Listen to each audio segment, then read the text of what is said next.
si te dijera que durante semanas la Tierra quedó prácticamente ciega y aún así alguien estuvo mirando? No un telescopio, en un observatorio remoto, ni el Webb ni Hubble, una nave hecha para acercarse al Sol como ninguna otra, porque justo cuando 3I Atlas se perdió en el resplandor solar, sucedió lo impensable. La sonda polar Parker quedó en el ángulo perfecto para seguirlo, y durante una ventana que parecía imposible de aprovechar, lo capturó sin tocarlo.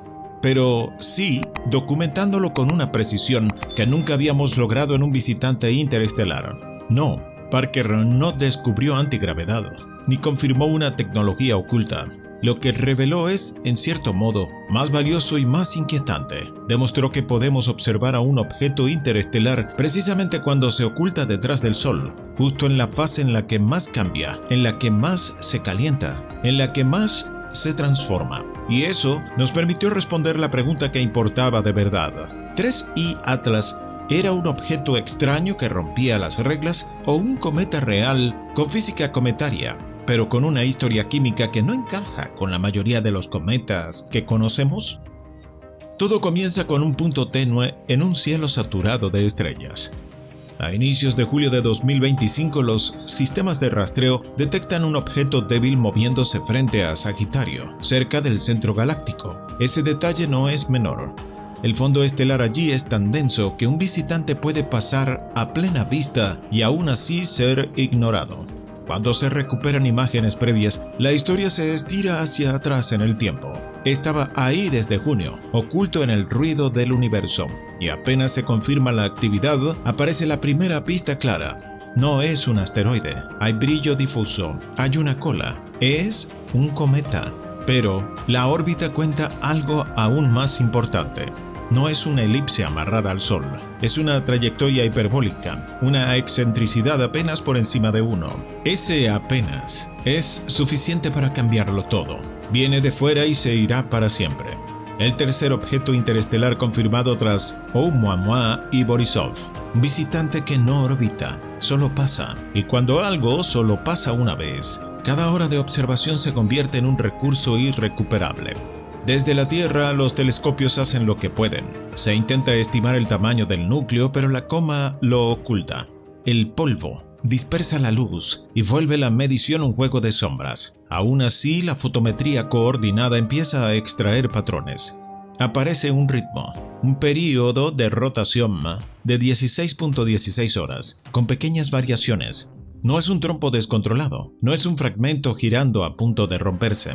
Es un núcleo con rotación estable, con una forma algo alargada, quizá incluso con dos lóbulos suavemente unidos, pero no con irregularidad caótica. Y luego llega el problema que vuelve épica esta historia: la conjunción solar. El cometa se acerca al Sol en el cielo desde nuestro punto de vista hasta caer en el peor lugar posible. La elongación solar se desploma. Durante semanas, la luz dispersa del Sol aplasta su señal. Los telescopios terrestres lo pierden, y aquí es donde la mayoría de historias terminarían con un «ya veremos cuando reaparezca». Pero esta no, porque Parker no depende del punto de vista de la Tierra. Parker vive en un régimen donde mirar cerca del Sol no es un riesgo, es su trabajo diario. Parker venía de completar una de sus aproximaciones extremas al Sol, moviéndose a una velocidad absurda para cualquier intuición humana. Tras ese perihelio, su geometría orbital ofrecía una oportunidad rarísima. El cometa cruzaría el campo de visión de WISPR, la cámara diseñada para observar la corona solar y el viento solar. No era un encuentro físico, era un encuentro óptico, un cruce de líneas en el espacio que, si se ejecutaba bien, convertiría a Parker en el único testigo directo del cometa durante el tramo más crítico, cuando la Tierra estaba ciega. Para lograrlo, la nave tuvo que realizar una orientación inusual. WISPR no estaba pensada para perseguir cometas y mucho menos para sostener un seguimiento continuo. Pero los ingenieros planificaron una maniobra: hacer rodar la nave sobre su eje para mantener el objetivo dentro del encuadre mientras Parker avanzaba en su propia trayectoria. El resultado es casi cinematográfico: 18 días de observación, unas 10 imágenes por día, un total de 180 fotogramas que capturan la aproximación, el máximo de actividad y el comienzo del declive. Un time-lapse real del paso solar de un visitante interestelar. Al principio las imágenes crudas no parecen milagrosas. están contaminadas por el brillo de la corona solar. Hay franjas, artefactos, variaciones de exposición. El brillo del cometa parece fluctuar, pero no por el cometa, por el instrumento y el entorno. Así que ocurre la parte menos glamorosa y más decisiva de la ciencia: meses de calibración.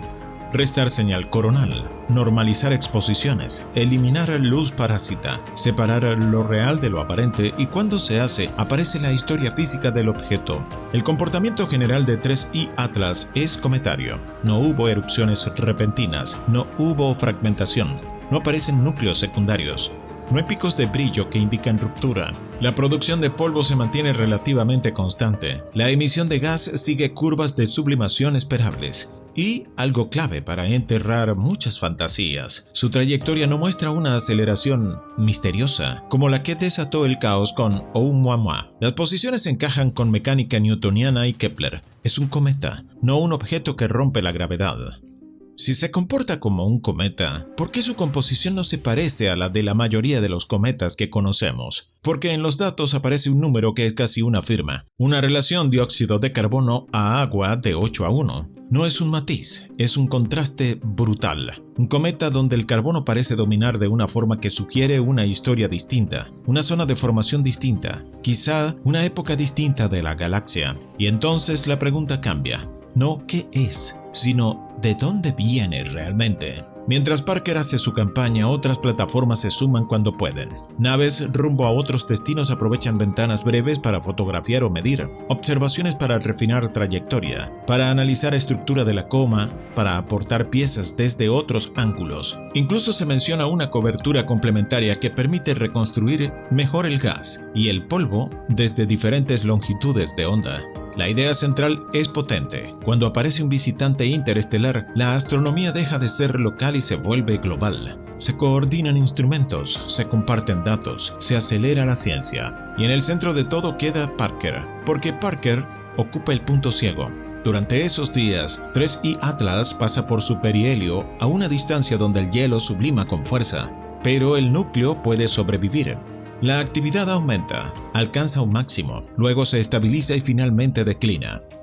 Vemos cómo la coma se expande, cómo la cola se define, cómo el polvo refleja luz solar y cómo el gas, al ionizarse, se acopla al viento solar formando estructuras típicas. Lo extraordinario no es que haga algo imposible.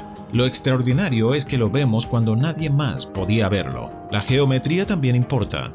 Desde la Tierra solemos ver cometas desde un lado o siguiendo su salida. Parker, en cambio, lo mira desde un ángulo raro, casi como observar una cascada desde aguas abajo.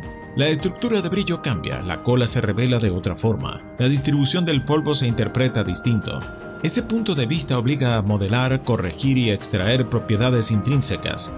Y al hacerlo, la conclusión se vuelve robusta: integridad estructural mantenida, rotación estable, actividad cometaria sostenida, sin señales de ruptura. Entonces, ¿qué fue lo que reveló Parker? Reveló algo que suena menos dramático que un titular, pero es más importante para el futuro: que los puntos ciegos se pueden cerrar.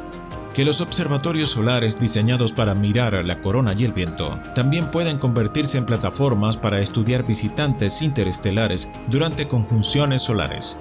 Que una oportunidad reconocida puede convertirse en una campaña histórica, y que con instrumentos distintos podemos reconstruir un objeto en su fase más activa, aunque se esconda detrás de nuestra estrella. 3I Atlas seguirá hacia el exterior y no volverá. Parker seguirá tocando el sol y cumpliendo su misión. Pero esos días quedan archivados como una demostración de que ya no estamos condenados a perder la parte más importante de la historia solo porque el sol nos encandila. ¿Crees que terminará pareciéndose a un cometa raro? ¿O descubriremos que existen clases completas de objetos que todavía no sabemos ni nombrar? Te leo en los comentarios. Si este viaje te hizo sentir la inmensidad del universo y la belleza oculta del caos cósmico, suscríbete, activa la campanita, dale like, comenta y nos vemos en el próximo video.